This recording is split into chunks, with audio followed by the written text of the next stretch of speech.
Good morning to all. നമ്മൾ ഇന്ന് ഈ വീഡിയോയിൽ ഡിസ്കസ് ചെയ്യുന്നത് +1 ഫിസിക്സ് ടെക്സ്റ്റ് ബുക്കിലെ വേവ്സ് എന്ന ചാപ്റ്ററിലെ ചില ടോപ്പിക്കുകളാണ്. ഒന്നാമത്തത് ഡിസ്പേഴ്സീവ് ആൻഡ് നോൺ ഡിസ്പേഴ്സീവ് മീഡിയം. അതായത് ഒരു മീഡിയത്തിലൂടെ വേവ് ട്രാവൽ ചെയ്യുമ്പോൾ ആ വേവിൻ്റെ വെലോസിറ്റി ഫ്രീക്വൻസിയെ ഡിപ്പെൻഡ് ചെയ്യുന്നുണ്ടെങ്കിൽ ആ മീഡിയത്തിനാണ് നമ്മൾ ഡിസ്പേഴ്സീവ് മീഡിയം എന്ന് പറയുന്നത്. Velocity depends on frequency. അങ്ങനെയാണെങ്കിൽ ഡിസ്പേഴ്സീവ് മീഡിയം എന്ന് പറയാം.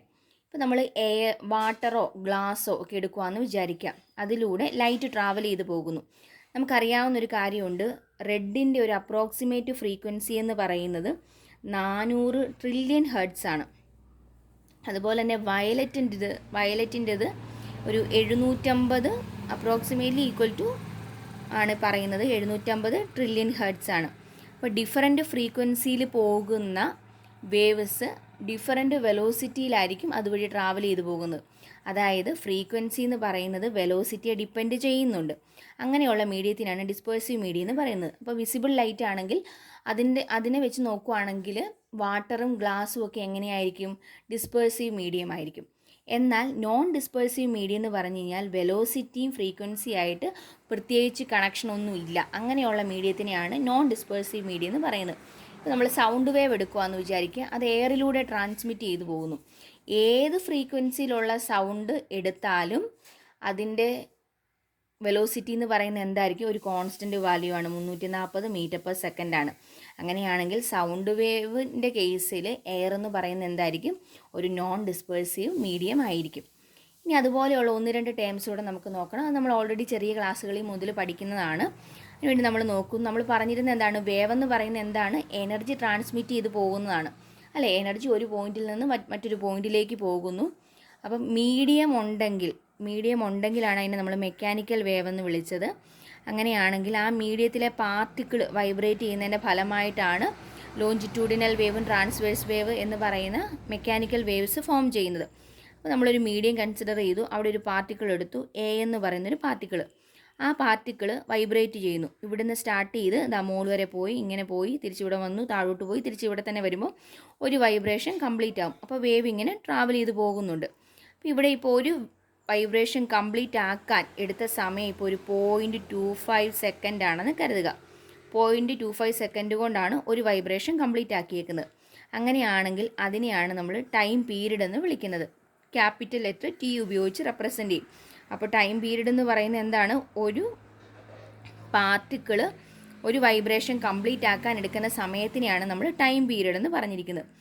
ആ ടൈം പീരീഡിൽ വേവ് എന്തുമാത്രം ദൂരം ട്രാവൽ ചെയ്യുന്നുണ്ട്, അതിപ്പോൾ ഒരു 2 സെൻറ്റിമീറ്റർ ആണെന്ന് അല്ലെങ്കിൽ 2 മീറ്റർ ആണെന്ന് വിചാരിക്കുക. വെറുതെ ഇട്ടിരിക്കുന്ന ഒരു നമ്പറാണ്. അങ്ങനെയാണെങ്കിൽ ആ 2 മീറ്ററിനെയാണ് നമ്മൾ ലാംഡ വെച്ച് റെപ്രസെൻ്റ് ചെയ്യുന്നത്. വേവ് ലെങ്ത് എന്ന് വിളിക്കുന്നു. വേവ് ലെങ്ത് എന്ന് പറഞ്ഞു. അപ്പോൾ നമുക്കതൊന്ന് ഫിഗറായിട്ട് വരച്ച് നോക്കിക്കഴിഞ്ഞാൽ എന്ത് കിട്ടും? പാർട്ടിക്കിൾ ഒരു വൈബ്രേഷൻ കംപ്ലീറ്റ് ആക്കാൻ എടുക്കുന്ന സമയം കൊണ്ട് നമ്മുടെ വേവ് ഇത്രയും ദൂരമാണ് ട്രാവൽ ചെയ്തേക്കുന്നത്. ഈ ദൂരത്തിനെയാണ് നമ്മൾ എന്തെന്ന് വിളിക്കുന്നത്? വേവ് ലെങ്ത് എന്ന് പറയുന്നത്. ലാംഡ വെച്ച് റെപ്രസെൻ്റ് ചെയ്യും. ഇതിനെ നമുക്ക് എങ്ങനെ പറയാം? ഒരു വേവ് എന്ന് വിളിക്കാം. പാർട്ടിക്കിൾ അപ്പോൾ ഒരു വൈബ്രേഷൻ കംപ്ലീറ്റ് ആക്കുമ്പോൾ ഒരു വേവ് ലെങ്താണ് ട്രാവൽ ചെയ്ത് പോകുന്നത്. ഇനി ഇത്തരം നമ്മളൊരു സെക്കൻഡ് സമയത്തെ ഗ്രാഫാണ് നോക്കുന്നതെന്ന് വിചാരിക്കുക.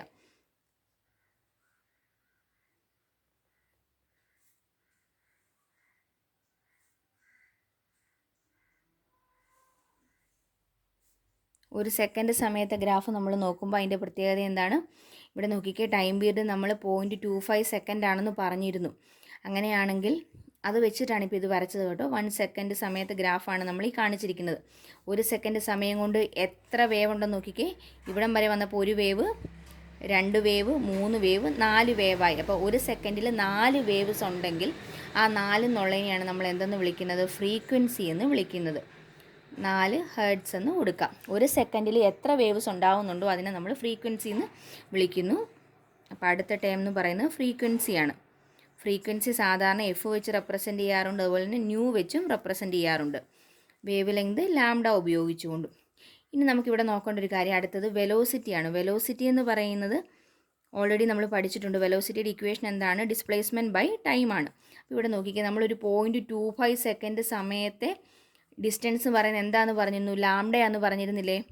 അപ്പം ഡിസ്റ്റൻസിൻ്റെ സ്ഥാനത്ത് നമുക്ക് എന്ത് കൊടുക്കാം, ലാംഡ എന്ന് കൊടുക്കാം. ടൈമിൻ്റെ സ്ഥാനത്ത് പീരീഡ് എന്നും കൊടുക്കാം. ഈസ് ഈക്വൽ ടു, നമുക്കറിയാവുന്നൊരു കാര്യം എന്താണ്, ഫ്രീക്വൻസി എന്ന് പറയുന്നതും ടൈം പീരീഡുമായിട്ടുള്ള കണക്ഷൻ ഇതാണ്. അങ്ങനെയാണെങ്കിൽ ഈ 1/t സ്ഥാനത്ത് ന്യൂ എന്ന് കൊടുക്കത്തില്ലേ, അപ്പം ന്യൂ ലാംഡ എന്ന് കിട്ടി. സോ ഒരു മീഡിയത്തിലൂടെ വേവ് പ്രൊപ്പഗേറ്റ് ചെയ്യുമ്പോൾ ആ വേവിൻ്റെ സ്പീഡിൻ്റെ ഇക്വേഷനാണ് ന്യൂ ലാംഡ എന്നുള്ളത്. ഇനി നമ്മളിവിടെ പറഞ്ഞപ്പോൾ വേവ് ലെങ്ത് എന്ന് പറയുന്നത് ഒരു വേവിൻ്റെ നീളമാണെന്ന് പറഞ്ഞിരുന്നു.